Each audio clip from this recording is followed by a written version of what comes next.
Sleep are not companions, and the dark hours are the hours of action. Hello, I'm Jonathan Frid.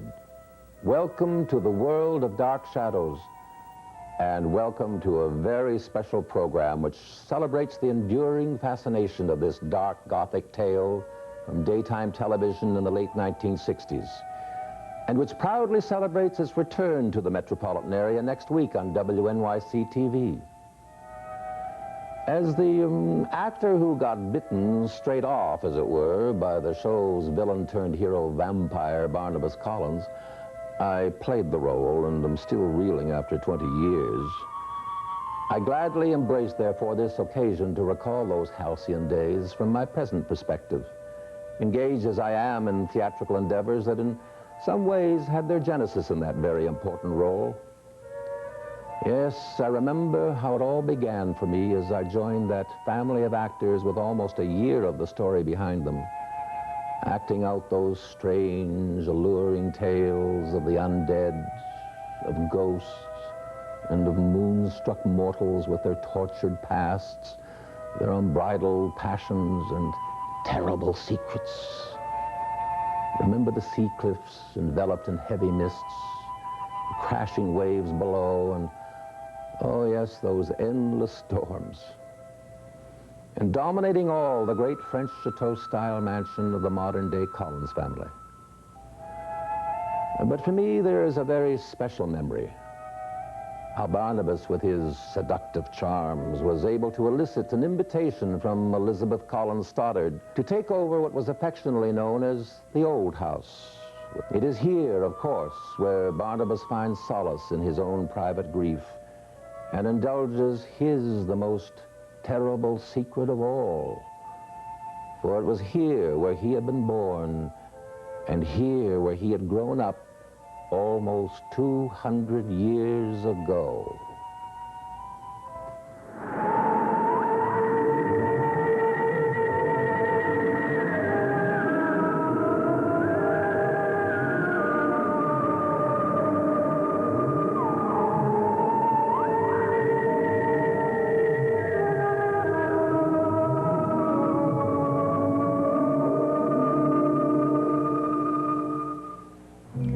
It was more than 20 years ago that the ghoulish goings-on at Collingswood fascinated and frightened the nation. At a time when the country was being torn apart, parents fighting children, children fighting a war no one understood, the pure fantasy of Dark Shadows was a welcome diversion. The show was immensely popular for a daytime series and offered a half-hour of escape from an equally horrifying reality. Dark Shadows wasn't always pretty, but it never failed to satisfy, and the fans couldn't get enough. From bubblegum cards to board games, and plastered across the cover of every teen magazine, the program stars were everywhere. There wasn't anyone who hadn't heard of Dark Shadows. And even today, it's hard to find someone who doesn't have some recollection of the series, whether it was nightmares of the tormented Barnabas Collins, or dreams of the sexy Quentin, pity for Josette Dupre, or loathing for the bitter Angelique. Everybody, for better or worse, remembers Dark Shadows. But for many, Dark Shadows remains more than just a memory. It's almost an obsession. Across America, hundreds of thousands of avid fans attend festivals in honor of the series and anxiously await the latest newsletters. All this is made even more amazing by the fact that many fans haven't seen the program since its original broadcast, and many more weren't even born yet. What is the fascination for this Gothic soap? We'll talk with fans and cast members of Dark Shadows and take a behind-the-scenes look at the annual Dark Shadows Festival as we celebrate the return of Dark Shadows. So stick around and enter the world of one of television's most unique phenomenons, the world of Dark Shadows.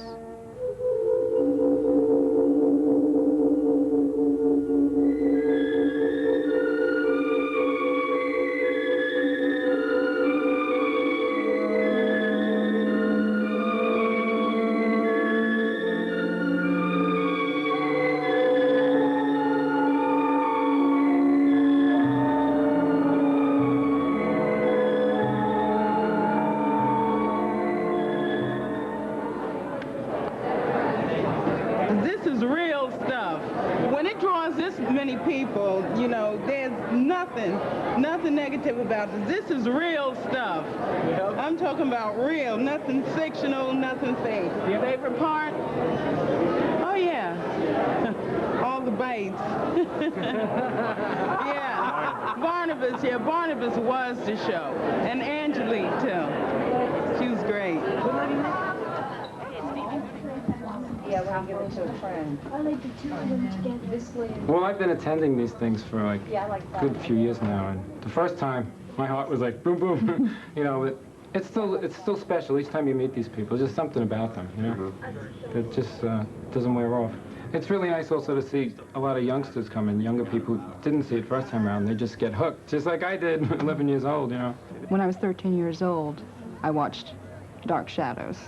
And to see it again is sort of to experience being a 13-year-old teenager in love with vampires and werewolves and things of that nature. You've covered all bases. Yes. Where's the garlic?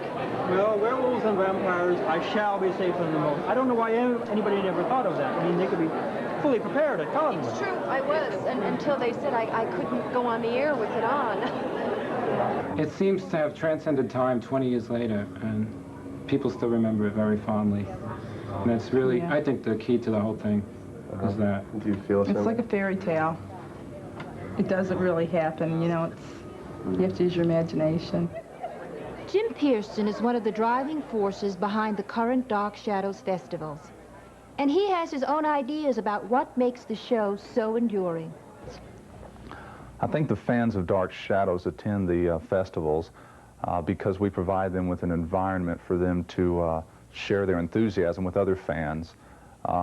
They can further their enjoyment of the show by speaking with the actors, the directors, the producers, the writers, and learn what took place behind the scenes, all the elements that were necessary to make the show the unique program it was. The festivals are simply an outlet of celebration of the continued popularity of Dark Shadows. I think the highlight of the festivals is undoubtedly the question and answer session with the actors. The fans can speak to their favorite personalities from the show one-on-one and perhaps get a clearer idea of what that actor enjoyed most about the series and what they were able to put into the show. Clearly, the cast reunions at the festival provide the most excitement for not only the fans in attendance, but the actors who oftentimes don't have the opportunity to see each other except for our annual get-togethers. And what's your favorite television show? Dark Shadows. Cause. Why do you like it so much? Cause. Who's your favorite actor? Barnabas. Really? Barnabas? When I go to sleep in dark time, he gives me night dreams. Want me to sit with you? What's that? You want me to sit with you? Oh, well, you want to sign autographs? It hurts when he bites me. You gotta work, you said here. No kibitzing, you gotta work. I love him. I love him. Barnabas Collins, in reality, is actor Jonathan Frid, who now fondly remembers his Dark Shadows years and the imprint that the role has left on his career. Seeing it in reruns, because I'm a little bit more relaxed about it 20 years later, I can see the value of the show much more clearly than I could at the time. I was too much involved day by day learning those scripts to ever feel fully satisfied or even partially satisfied with my work or the work of the show in general. But looking back, the show has a great deal of charm to it, I've discovered. A sort of, as I refer to as a dark brigadoon. It had a certain charm, simplicity about it, in spite of the rather convoluted scripts every once in a while.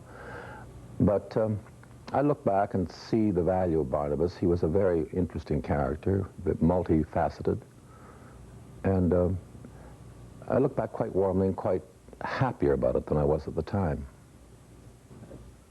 Well, that's an interesting point you've made there. I hadn't thought of that, the difference between its popularity now and then.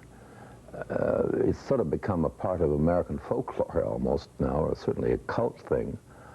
But, of course, it surprised me extremely at the time when it became as popular as it did then. It was an immediate thing, and it's hard for me to talk about it in those terms. I'll have to think about that. Well, of course, I think every actor brings a great deal of himself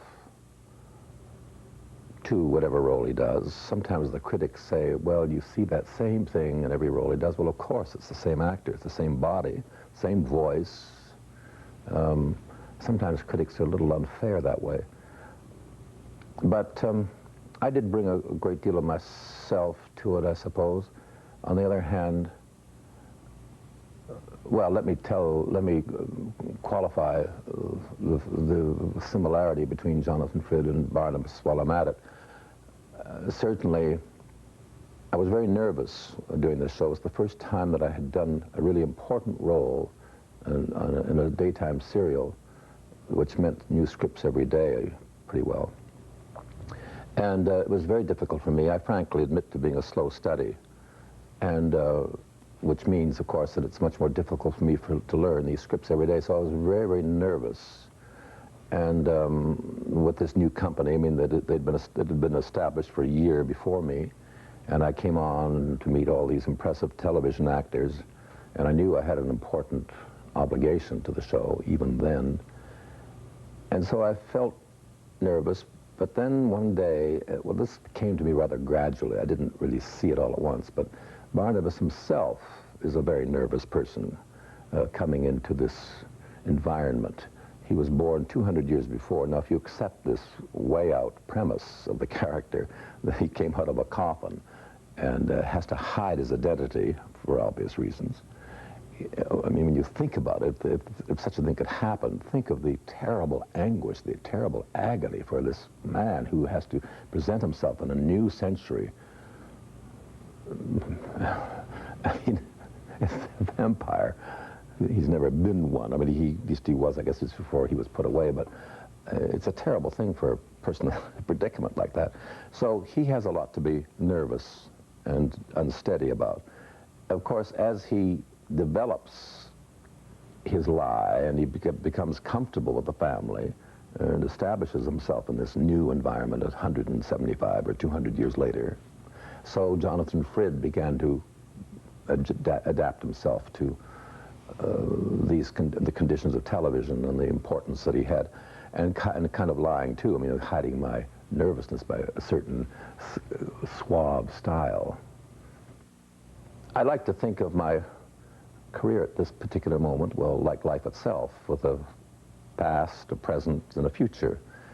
Past being dark shadows, but like in all life, the past works right into the present, so Dark Shadows works into the present now, that's for sure.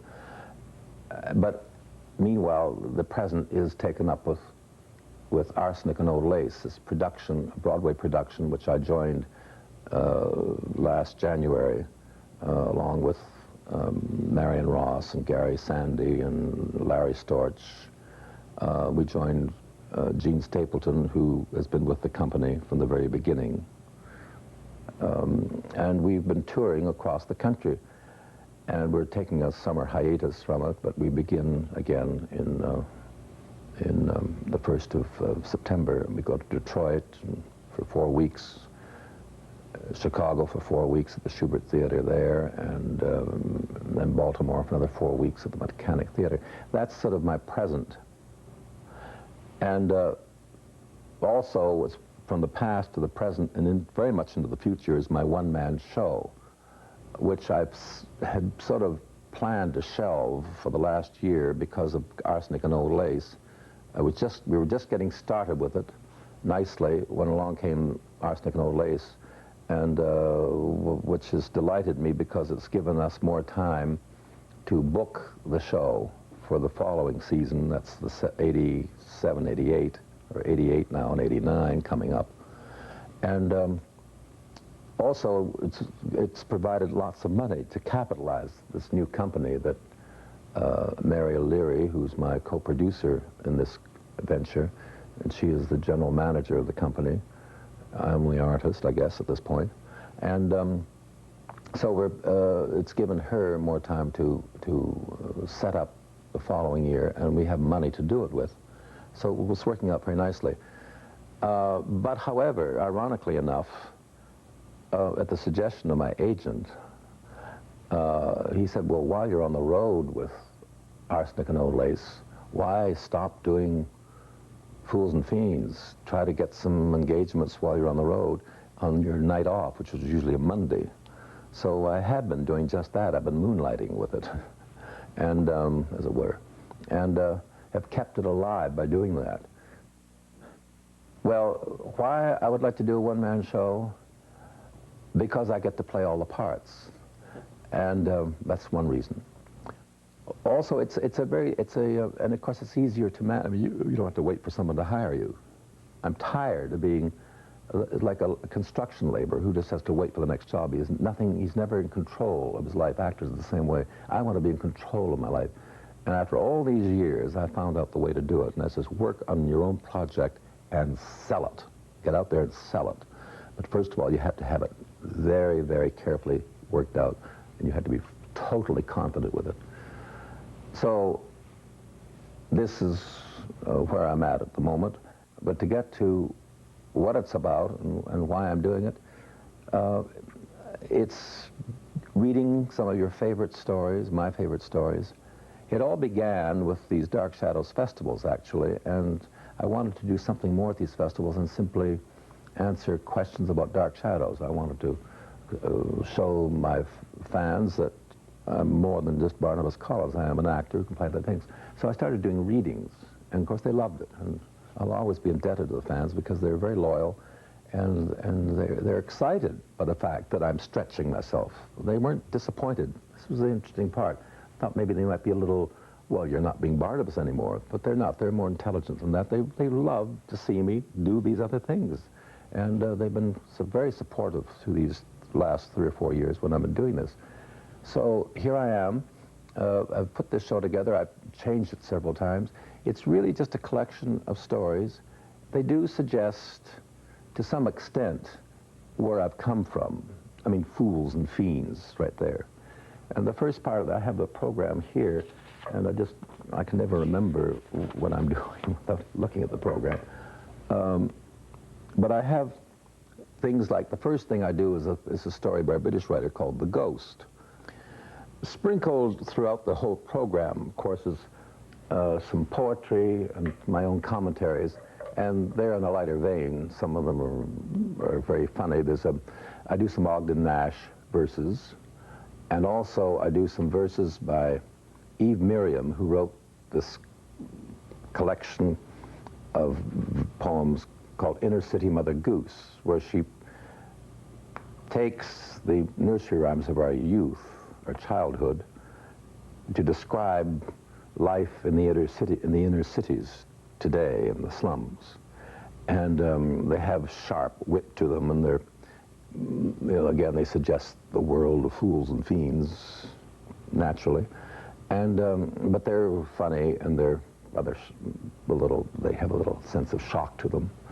But I sprinkle that throughout. So I keep the show moving constantly. Someday, I hope, after we've done Jonathan Frydd's Fools and Fiends 2, I hope to do Shakespeare's Fools and Fiends 1 and 2. Sarah! Sarah! We'll be back with actress turned author Catherine Lee Scott.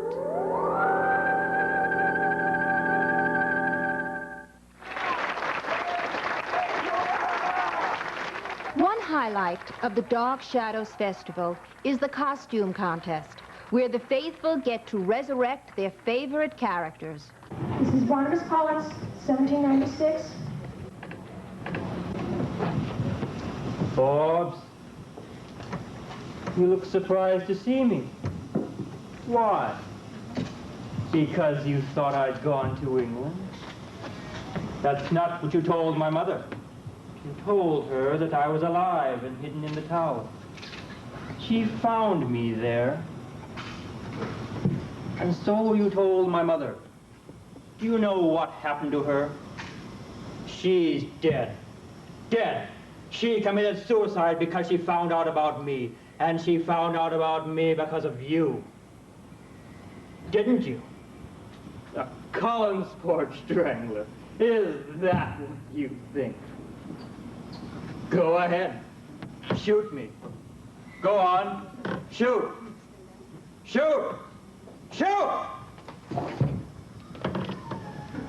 I cannot die because I am already dead. 9 o'clock. When the clock strikes 9, you will die.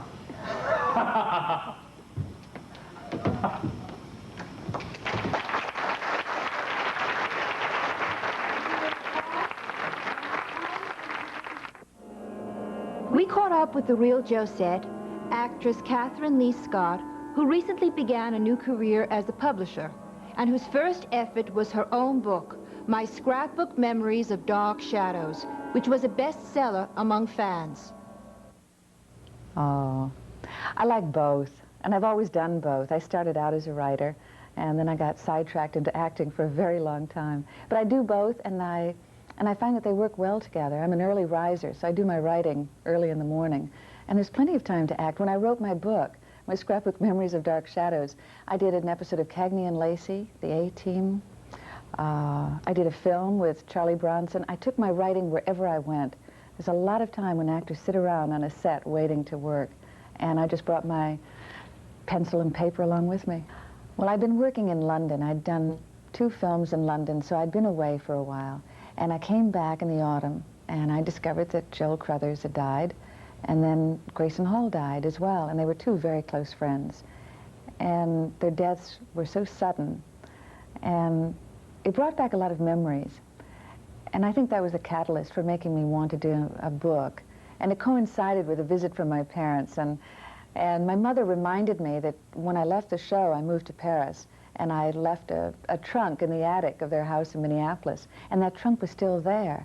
And because I'd packed it right before I left, there were old Dark Shadows scripts and journals and diaries and funny bits that, had they stayed with me, I would have thrown them away. But because they were sort of in a time capsule in my parents' attic, they were preserved. So when I decided to write the book, they shipped me the trunk, and I had all of my research right there. In the back part of my book, I included all of the actors who had ever appeared on Dark Shadows and all of the characters that they had ever played, and the time periods they played them in. I don't know if you're aware of it, but some of us played 4, 5, 6 characters, and 3 or 4 actors on the show played 10 and 12 characters. So in the back, I put down the actor and all of the character names and all of the time periods. And as you're going through that list, you'll find Abe Vigoda's name, and Ken McMillan played a bartender, and Marcia Mason played a vampire girl. We had some very interesting grave diggers. But people who came on just for an episode or 2, and then went on to do other things. And then among the regulars, there was Kate Jackson and David Selby, and Johnny Carlin, Laura Parker, Christopher Pennock, some very interesting actors. Oh, Susie Sullivan is an old friend from before either of us ever did any acting work. And Susie reminded me, when I gave her a copy of my book, she reminded me that she should be in the book, because she'd been doing repertory out in the Middle West, and she got back to New York, and I got her first job on camera. She played a ghost. And she said that while she was in front of the camera doing the work, I was standing back by the director giving her all kinds of signals. So I don't know why I forgot to put that in the book. But now, of course, she's on Falcon Crest with David Selby. Fortunately, I've got a good memory, and it was my very first job out of school. So a lot of those memories came back without a great deal of thought. I mean, once I started writing, I rarely used my eraser. It just flowed. And the other thing was that I had all of those photographs. I'd been dating a young man who was a photographer for Time Life. And the Time Life office was about 3 streets away from our old studio. And he used to come over and watch me, and he'd bring a camera. And his name is Ben Martin. We've been married now for 17 years, but we met about that time. So he took a lot of photographs, and of course those were in the trunk as well. So looking at all of those old photographs, some of them were taken in the first 2 weeks of the show, when Mitch Ryan was on and Alexandra Molka, and it was very early days. So I have photographs from the very beginning of the show. I do have a book coming out later this month, and it's called Lobby Cards, The Classic Films. And it's 80 color plates of lobby cards from the Michael Hawks collection. And lobby cards with the 11 by 14 placards that were in the foyers and lobbies of movie theaters. And lobby cards have been around since the very, very first films. And the reason why I'm proud of this book is the research that went into it. I chose classic films, beginning with the very first lobby cards in 1912, which were done in the old rotogravure process. And the first color plate in the book is this one. It's D.W. Griffith's film Broken Blossoms with Lillian Gish. And they go from 1919, and there are 80 of them. And they go all the way up to Casablanca and, well, there's Woman of the Year and Maltese Falcon. And they include some really classic films. For example, there's Gloria Swanson and Rudolph Valentino and Charlie Chaplin in The Gold Rush. And as I said, Maltese Falcon. And there's Greta Garbo and Erich von Stroheim. And their color plates are really beautiful. I'm very proud of the reproduction. And Michael Hawks' collection is really special. So I'm proud of this book. I should say that Dark Shadows wasn't a part of our lives for about 15 years.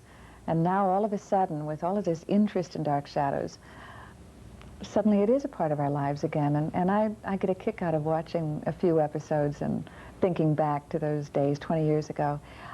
I think that's going to happen for the New York fans that watch the show. You bring your own life from 20 years ago when you do watch it. It sort of makes you reminisce where you were in college, whatever you were doing. I would tell them not to miss an episode. Unlike all of the other soaps, if you miss an episode of Dark Shadows, you really miss a lot, because Dark Shadows moves very quickly. And we also do time tripping from one century to the next. And to make it even more difficult, we work in parallel time. So there are times when part of the show takes place in 1840, and we're also in the present time. So in my book, I decided to include a synopsis. It's sort of an overview of the plot line for the full 4 years. And I find that people write me letters gratefully saying that without that, they would be totally confused. I mean, we brought in so many special effects and so many elements into that story, and you can get confused if you miss one episode a week. Actress Joan Bennett provided the marquee value to the show's early years as the family matriarch Elizabeth Collins started. Miss Bennett starred in films like Father of the Bride, Little Women, and Scarlet Street before turning her attention to daytime television. Oh, I think I'll change my mind. I could stand a drink. A rum Collins. One rum Collins? Yes. Oh, come on. Keeps me company. Well, How did she find the change from film to television? Well, I got used to it, but it's a little more difficult than filming, because sometimes you just get the lines that morning when you're on the set. Mrs. Stoddard? Mrs. Stoddard? Oh, Vicky. Yes? Are you all right? Of course. Why? Do you know what time it is? No. It's 1 o'clock. Is it? Have you been asleep all this time? Sleep? Yes. Well, that's not like you. You're generally up and around so early. Are you sure that everything is all right? Oh, I'm fine. Mrs. Johnson wanted to know if she could fix you any lunch. Lunch? What shall I tell her? Tell her not to bother. She remembered fondly the first days of Dark Shadows shooting, where veteran actress and star-struck kids were all equals. Well, I liked the cast very much, and they were all very talented. Obliging, especially the one who carried my daughter. This year, the festival presented a retrospective look at the career of Miss Bennett.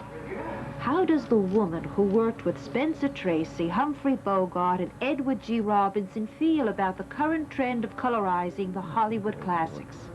My husband doesn't like the colorization. I don't mind it. Joan Bennett, an American original. The way I look at it, every painting, if it's any good, is a love affair. Oh. Mrs. Stoddard. Yes? Next, we'll talk with two of the original cast members who have gone on to even greater success in daytime television, Louis Edmonds and Clarice Blackburn. Come on, Liz, I have a few more things to say to you. Julia Hoffman's dream in The Dream Curse.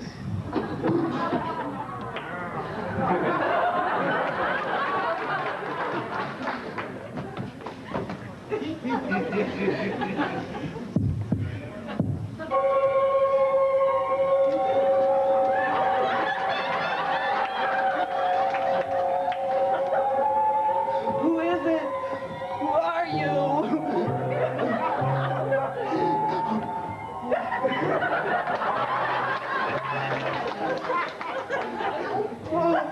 It's horrible.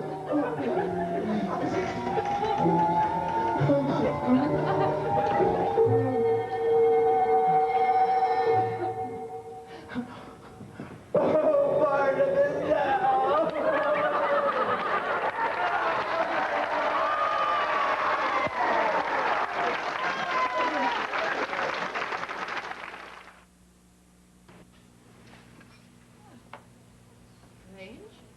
Clarice Blackburn was Mrs. Johnson, the housekeeper at Collingswood, and the woman who helped introduce us to Barnabas Collins. But to many fans of the daytime soap, All My Children, she is better known as an Emmy Award-winning writer.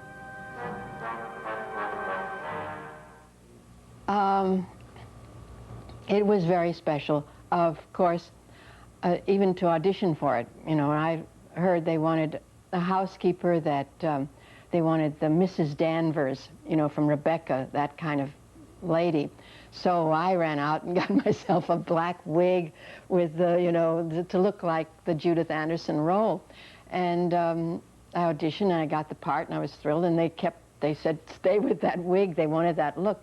But then the part was not written as a sinister Mrs. Danvers at all. It was written very down-home kind of local woman that had come from the town to work as a housekeeper, and it was a fun experience. And it started out live, you know. There were, and then even with the taping, they didn't like to retape, so there were moments when it was pretty hair-raising about getting through.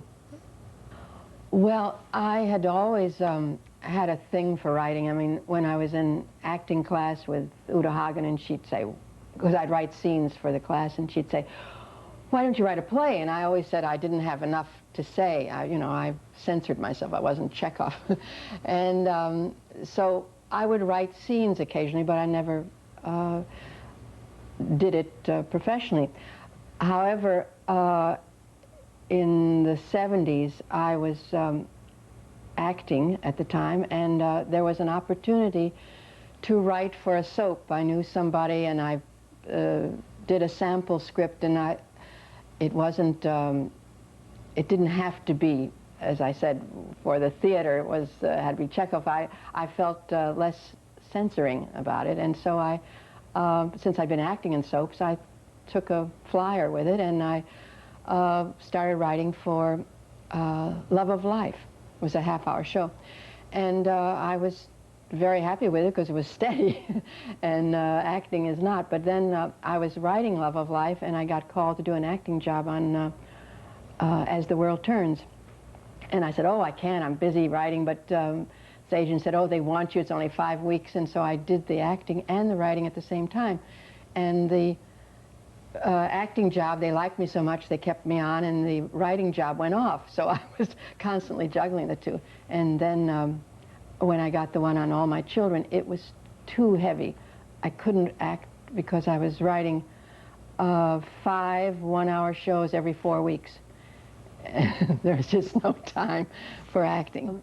Well, of course, my feeling is that basic to all soap operas is the same thing as basic to the great plays, to fairy tales. There is there's royalty. Of course, in our country, we don't have royalty, so it's the rich and the powerful. And that's who people are interested in. And Collinwood, the Collins family, up the big mansion up on the hill, that's just like the king and queen and the royalty. And of course, you know, Dracula came along. It was Count Dracula. And when Barnabas came, he was, you know, from a time, he wasn't just they're not just ordinary folks. The ordinary folks interact with them, but they're always, all soap operas that you look at have the rich and powerful family. And that, I think, is basic to storytelling. Everyone wants to know about the king and queen and the princess and all the rest. Both Dan Curtis and Agnes Nixon are very strong people, each in their own way. They're very different, but they each have vision and purpose to them.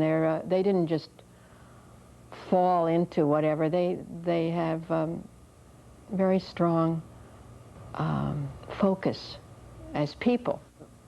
Dan Curtis came from, as I remember, he was doing sports shows and would be practicing his golf shots in his office or something. And so this seemed such a faraway thing, but somewhere there was the romantic notion and the idea of being captured by even the Wuthering Heights or the Rebecca kind of theme to begin with. Was not the kind of guy that you'd think of that produced sports shows, you know. I guess my first main highlight was working at Circle and Square, the old Circle and Square, when I did The Grass Harp and American Gothic. That was in the early days of Off-Broadway, and it was a wonderful period in my life. And then I did the Broadway shows with Shirley Booth, The Desk Set, and Juno, and then The Miracle Worker with Anne Bancroft. I replaced Pat Neal as the mother. And I had a wonderful TV shot that was Ethan Frome with Julie Harris and Sterling Hayden. I played the wife, and I got wonderful reviews and so forth, but I've enjoyed working on the soaps. That's been a very special thing. Acting in them and writing for them has been a wonderful experience. I never think about to be remembered. It sounds like you're going in your grave or something. I'm planning to be out there and continue working. I'm going to try to do some more acting, but I'm definitely still in there. Why don't you do that, Liz? Why don't you hang a sign out front and let out all the rooms? It isn't often an actor can find success in two different series, but Louis Edmonds, who played Roger Collins, has scored big in both Dark Shadows and All My Children. I'll never accept it. I'm afraid you'll have to. There must be something I... Oh, yes, certainly. It's kind of a long time since Dark Shadows, and I can't remember the feeling except mostly of pleasure. But it was a whole different ball game. I hate to say that word. Because of later on in the costumes and the atmosphere. The atmosphere of the story is the thing that I think affects the feeling that we have more than anything else. And indeed, we were Gothic, and the rain was... the sun never shone in Collinsport. It was always raining, and the lightning and the thunder was cracking out there. That would affect, I think, one's feelings, as it would in real life. And the feeling you have so many years later in All My Children is quite different. The company is different, which I suppose accounts for the main thing. It's a contemporary thing. Well, acting is a challenged period from day to day. For me, I was trained as a costume actor, shall we say. My training at Carnegie Tech, now Carnegie Mellon, was in the Chekhov, the Shakespeare, the Shaw. So I was quite at home when we got to the period part of Dark Shadows. In fact, being a smarty, I thought I knew it all and was ahead of everybody. You know, I would even go over to somebody and say, you don't hold a fan that way, you hold it this way. And I was right, but because of the training we had had. But acting is a daily challenge, you know. It's just, I always liken acting to tennis, I really do. I think that every time you serve, the minute the ball leaves your racket and bounces over, and the challenge is on, you know. It's a minute-to-minute thing, and the same thing in acting. It's a challenge to live, really, minute to minute. Well, when I was young, I remember wanting to play Shakespeare's Richard II. And that didn't come my way, but after that, other parts came to me without my even knowing about them or asking about them. One was Cyrano. I had a wonderful time playing Cyrano. And the Man of La Mancha, Don Quixote, which is similar to Cyrano in a way. That was great fun. That came to me. A lot of my work in regional theater, between Dark Shadows and All My Children, I couldn't get arrested after Dark Shadows. I just couldn't, except, thank goodness, the regional theaters began to pick me up and ask me to come out and offer me nice parts. And out there in the field, I had a wonderful time playing things out there, really. Captain Vere in Billy Budd, though, you know, it's not the part, it certainly is one of the characters in the play, but I had great sort of almost spiritual satisfaction playing that part. I really did. It was a first, and I think that when you see it replayed, I saw it replayed once, I think, or twice when they did it the last time. And it did seem like seeing kind of an early Hitchcock to me. Maybe I fancied that, but there was something about that. There's a quality to the work, I think. Even the dear mistakes of seeing a camera boom occasionally and seeing a great heavy door shake like a leaf when somebody's standing. Even so, I think it had a little merit quite apart from any other soap, surely.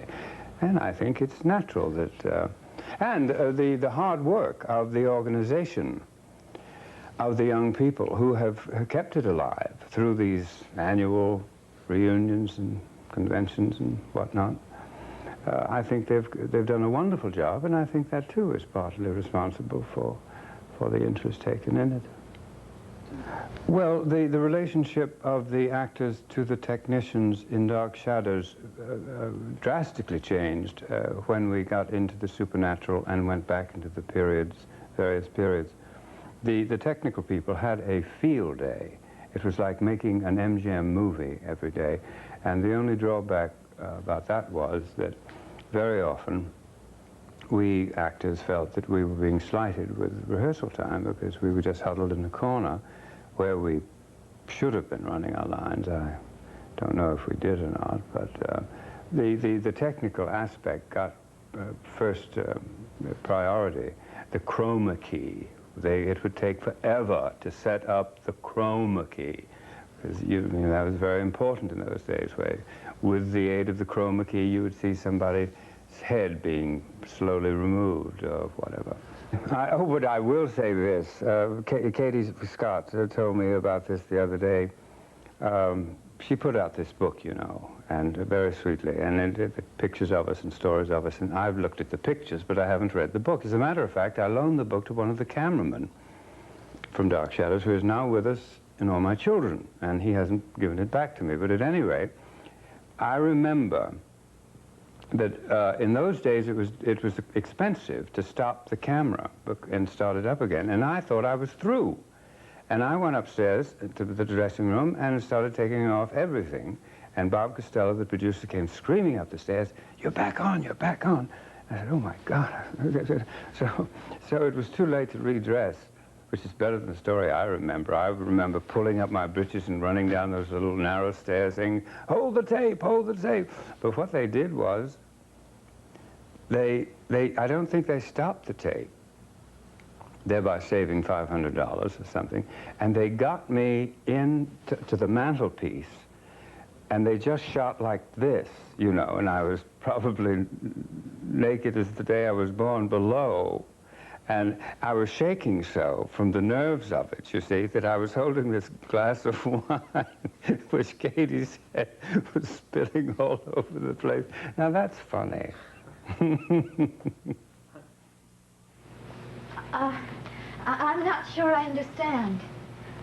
I think that I'm a ghost.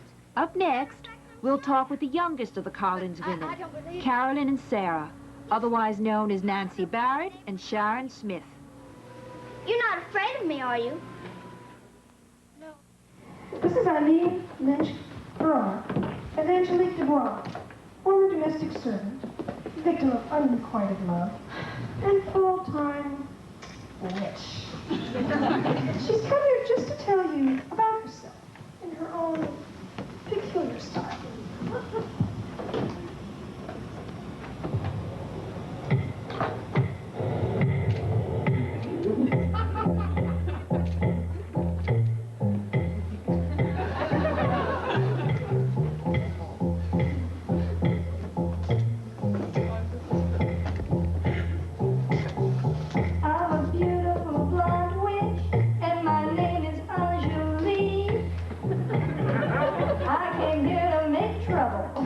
From the island of Martinique.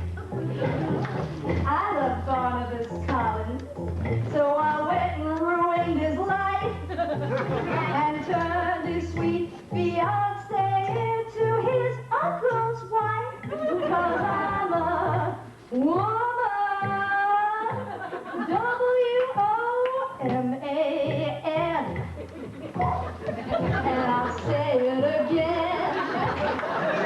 'Cause I'm a woman, a witchy woman, Angelique.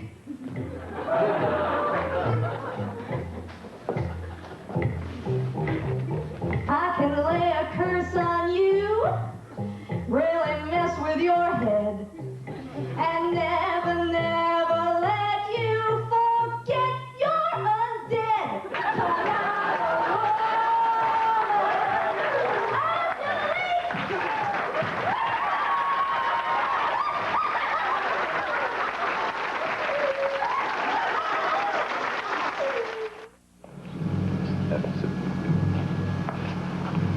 Carolyn.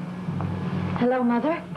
Nancy Barrett played, among others, Carolyn Stoddard, a troubled young lady whose dazzling blonde hair shone like a beacon through the dark shadows of Collinswood. I killed Paul Stoddard, and that man was my accomplice.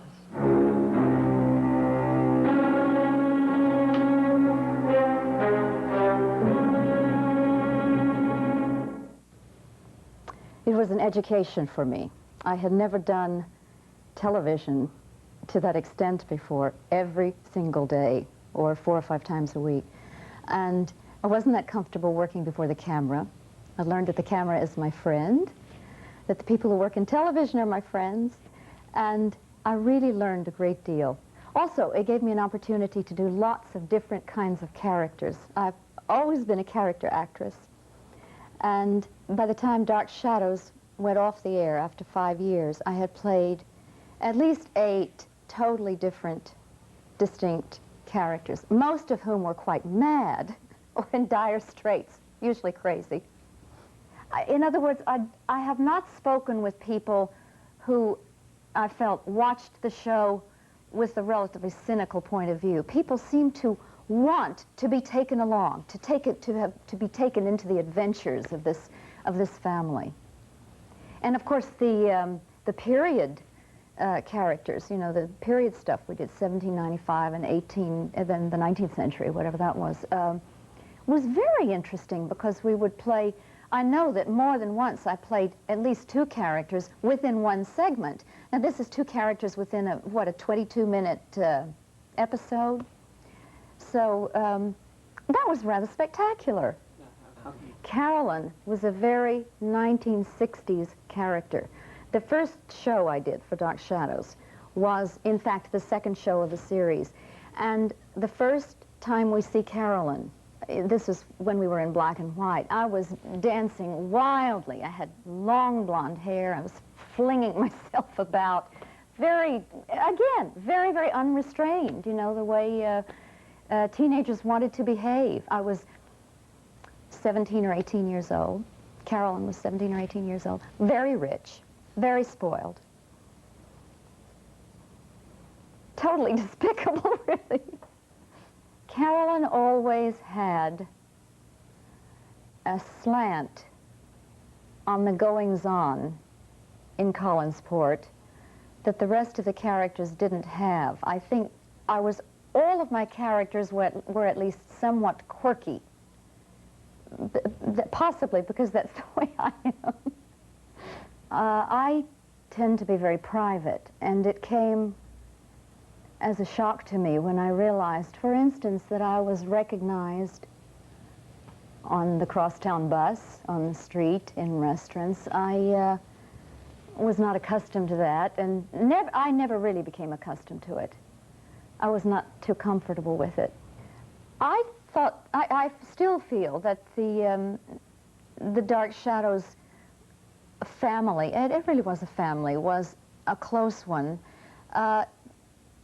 because we had the feeling that we were creating something. Now, it's true, it was Dan Curtis who imagined it.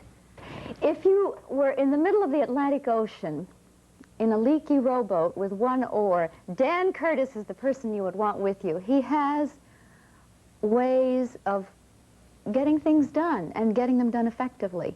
But it's greatly to Dan's credit that I feel he cast it very well. He took a chance on a lot of us. We were not that experienced, certainly not in television. And I really think he's a man with great foresight, perception. To relax on the set, we did a lot. This doesn't sound particularly relaxing, but we ran our lines a lot because we knew time was extremely limited, and we simply had to know them. Alexandra, who played Victoria, and I always had a terrible time when we worked with Louis Edmonds. Louis Edmonds is one of the world's funniest men. He's just extremely charming, somewhat grand, and wonderfully funny. And every time Alexandra and Louis and I had a scene together, Alexandra and I had a terrible time not to end up on the floor in a fit of giggles. You know, we were very young. This was totally new to us, and Louis was just so darling, so delightful. Could something like Dark Shadows work again in daytime television?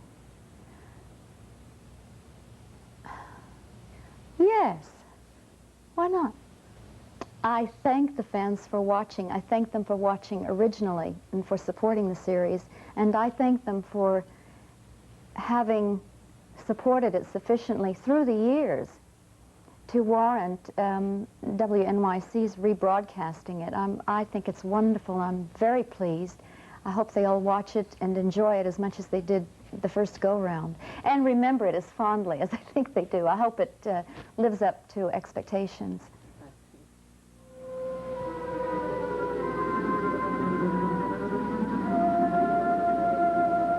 Sharon Smith was only 8 years old when she played the ghost of Barnabas' sister Sarah.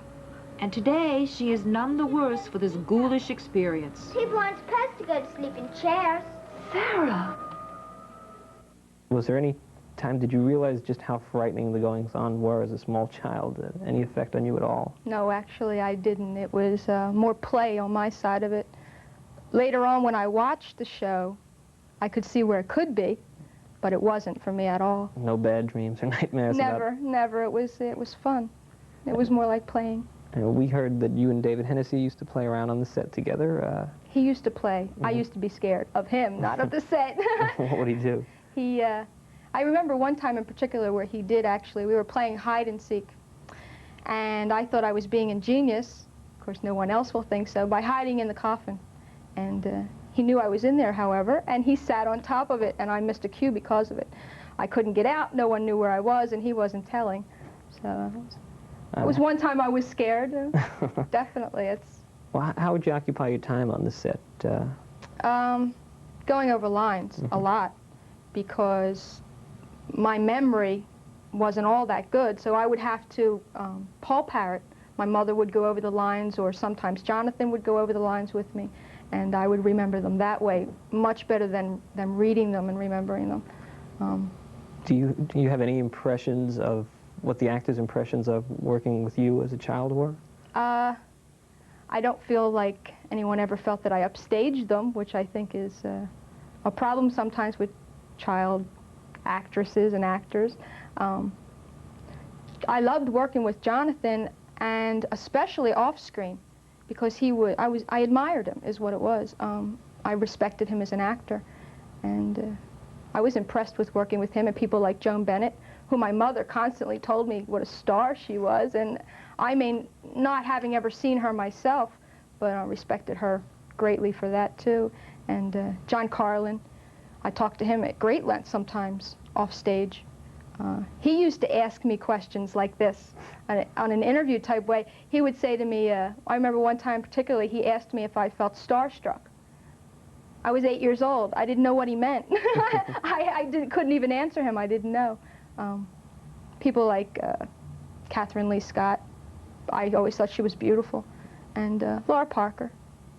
Those were my impressions, again, of an from an 8-year-old's eye. Did you have any concept of just how popular the program was? None. Absolutely none. The only time I was affected by that I would be home, which was in Philadelphia at the time. I would be at the neighborhood pool, public pool, and people would go, you're, and I'd go, no, I'm not. Who? I don't know. They would recognize me, and I would get feedback that way. But other than that, I had absolutely no idea. And even now it amazes me, 20 years later, that there are this many people that are interested in, and fans. Are the fans, is that what brings you out to these? Absolutely, absolutely. I think it's great. I walk around going, you know, oh look, I remember that. It's like watching home movies and looking through old photos of your family, only personified.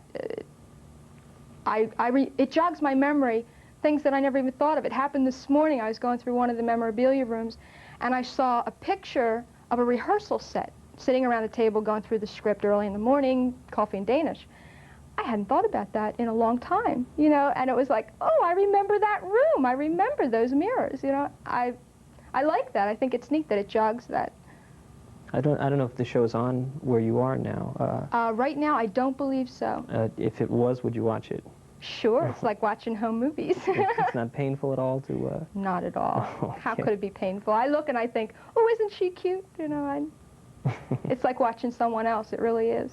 What message would you like to give to the fans? That I'm amazed by their loyalty, but I respect it, and I don't know. I think it's great. I really do. I enjoyed it. I can't believe its popularity, but I think it's unique because it was such a unique show. Even though sometimes I watch it now and the fans won't like to hear this, but I look at it and I think it's a little dated, camera work-wise, script-wise, you know, a little bit of everything. But at the same time, it's refreshing because it's so unique. There isn't anything else like it on TV that I know of, that I've seen. And what's your advice to 8-year-olds who want to get into the business? Join the Girl Scouts. Thanks for watching. And remember, Dark Shadows returns to New York this Tuesday at 8. So join Barnabas and all the residents of Collinswood for the resurrection of Dark Shadows on Channel 31. Good night.